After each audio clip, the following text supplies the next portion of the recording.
नमस्कार, आप देख रहे हैं पर्वतजन डिजिटल। आपके साथ मैं हूं मीनाक्षी साहब।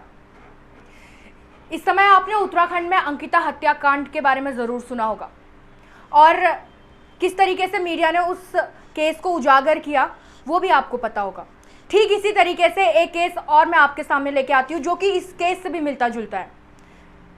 ये केस है श्रीनगर की ममता बहुगुणा का, जिसमें ठीक पुलिस की ढील के चलते आज 3 साल यानी 2019 25 नवंबर 2019, इस डेट को आप भी याद रखिए, 25 नवंबर 2019 से लेकर आज 2022 तक, जिस केस में ये नहीं पता चल पाया कि जो ममता बहुगुणा है क्या वो जिंदा है या वो मर चुकी है। ठीक उसी तरीके का केस है जैसे कि हमने अंकिता हत्याकांड में देखा था, जो कि पुलिस ने हिला हवाली करी, ढील रखी, जिसके चलते आज अंकिता हमारे बीच में मौजूद नहीं है। उसी तरीके से ममता बहुगुणा का भी ये केस है जिसमें पुलिस कहीं ना कहीं अपनी जिम्मेदारी अपने काम से पीछे हटती हुई नजर आई।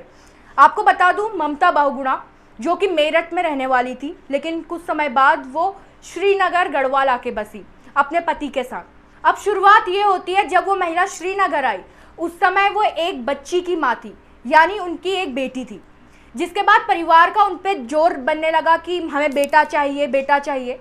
और 2 बार जबरन ममता की ना चाहते हुए भी उनका अबॉर्शन कराया गया। अब जब चौथी बार ममता प्रेग्नेंट हुई तो भ्रूण की जांच कराई गई और फिर से वो लड़की निकली। उसके बाद ममता को प्रताड़ना दी गई, मानसिक प्रताड़ना, शारीरिक प्रताड़ना, और लगातार उनको किसी ना किसी तरीके से परेशान किया गया। अब ये परेशान करने वाले कोई और नहीं थे बल्कि ममता का अपना पति और ममता का जेठ था, जो कि दिन रात उसे मारपीट करते थे और कई तरीके से प्रताड़ित करते थे।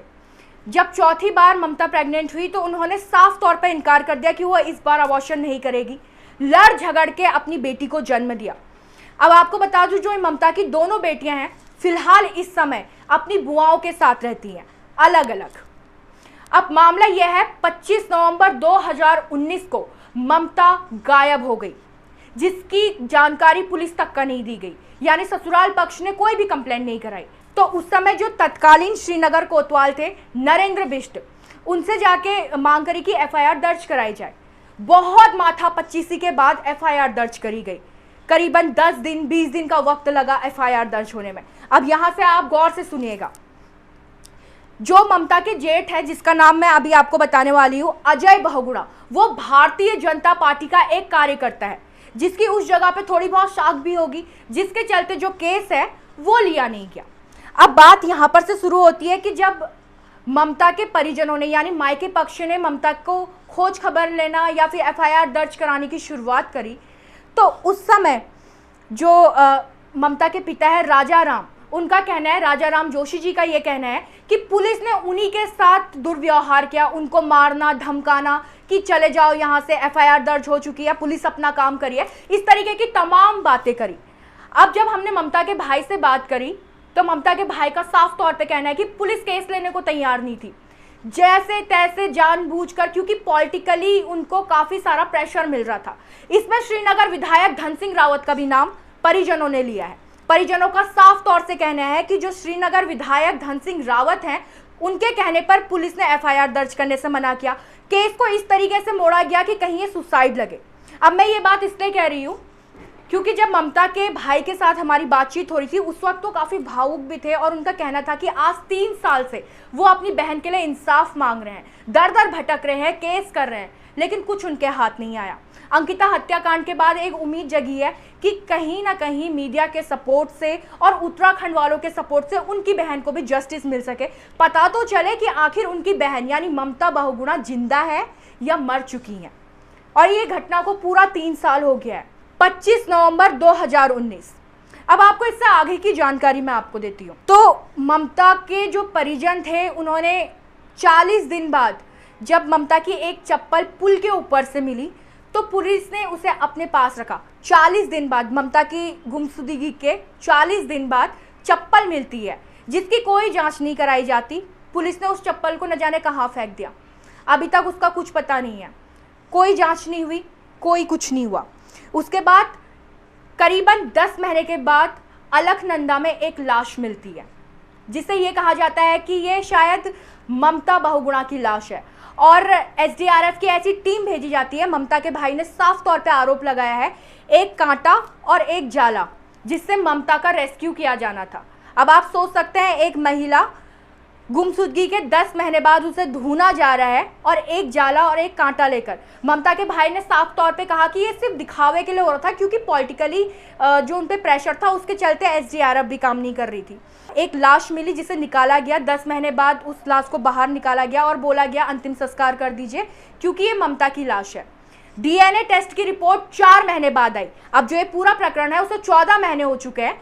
14 महीने के बाद, यानी 10 महीने में वो लाश मिली, 4 महीने बाद उसकी डीएनए की रिपोर्ट आई और उस डीएनए की रिपोर्ट में ये पता चला कि जो लाश मिली है वो ममता बहुगुणा की है ही नहीं। तो अब ये तमाम सवाल खड़े होते हैं, अगर वो लाश ममता बहुगुणा की नहीं है तो ममता बहुगुणा कहाँ है? कहाँ है ममता बहुगुणा? क्या वो जिंदा है या वो मर चुकी है? जो ससुराल पक्ष है उनका कहना है कि ममता ने आत्महत्या कर ली। उन्होंने कई तरीके के आरोप ममता के ऊपर लगाए, ममता के कैरेक्टर के ऊपर लगाए कि वो किसी के साथ भाग गई थी, वो चरित्रहीन महिला थी, बहुत तरीके के आरोप लगाए हैं। और सीधे तौर पे कहा है कि ममता किसी के साथ भाग गई है और जब सोसाइटी को पता चला तो उन्होंने आत्महत्या कर ली।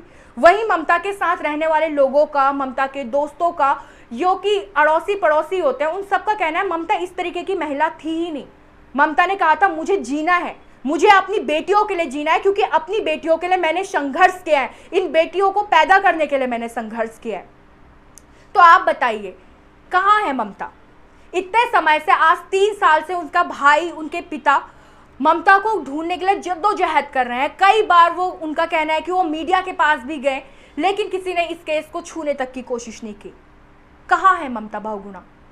तो ऐसे बहुत सारी चीजें इस केस में उलझी हुई नजर आ रही हैं।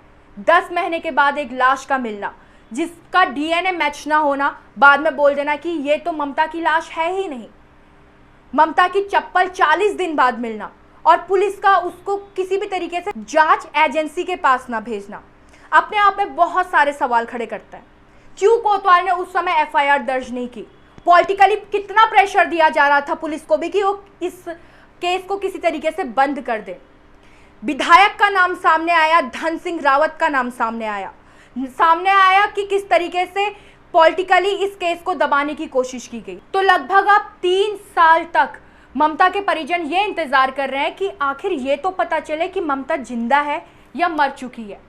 ममता के साथ क्या कुछ हुआ, ममता के परिजनों ने उसके साथ क्या कुछ किया, क्या पॉलिटिकली प्रेशर के चलते पुलिस अपना काम करना बंद कर देती है? ये तमाम सवाल आप लोगों के सामने इस वक्त है। आखिर पुलिस ने सही समय पे कार्रवाई क्यों नहीं की? क्यों जांच नहीं की गई? आज तक ममता की लाश का पता क्यों नहीं चला कि ममता की लाश किधर है या ममता जिंदा भी है? अगर वो किसी के साथ भाग गई थी तो उस व्यक्ति का ही नाम पता चल जाता कि किसके साथ भाग गई थी। क्या कोई माँ अपनी बेटियों के लिए जो संघर्ष कर रही है, जिन्हें पैदा करने के लिए वो दिन रात लड़ रही है, क्या उन्हें छोड़ के भाग सकती है? आज वो बेटियां अपनी बुआ के साथ रहती हैं और उसमें से जो 10 साल की बेटी है, उन्होंने अपने माँ बाप को बताया कि 25 नवंबर से पहले, जिस दिन सारी लड़ाई हुई होगी, एक रात पहले यानी 24 नवंबर 2019 को उसके पिता ने, ताऊजी ने, जो कि बीजेपी का कार्यकर्ता बताया जा रहा है, बहुत मारपीट की थी। तो अब आप बताइए, क्या ये एक आत्महत्या है या एक साजिश की गई है कि मर्डर किस तरीके से किया जाए? तो आप लोग भी थोड़ा सा अपना इसमें दिमाग लगाइए, बताइए कि क्या कुछ है, क्योंकि उत्तराखंड में इस वक्त महिलाओं को लेकर जो ये अपराध की ग्राफ बढ़ता जा रहा है, उसे रोकना, उस पर लगाम लगाना काफ़ी ज़रूरी है।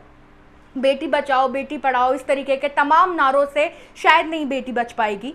हमें आगे आना होगा ताकि इस तरीके के जो ये हम अभी कांड सुन रहे हैं, चाहे वो हम अंकिता हत्याकांड सुन रहे हैं या फिर अब ये ममता बहुगुणा का जो ये केस अभी सामने निकल के आया है, बेटियों को इंसाफ मिलना बहुत, इसकी पूरी तह तक हम लोग जाएंगे।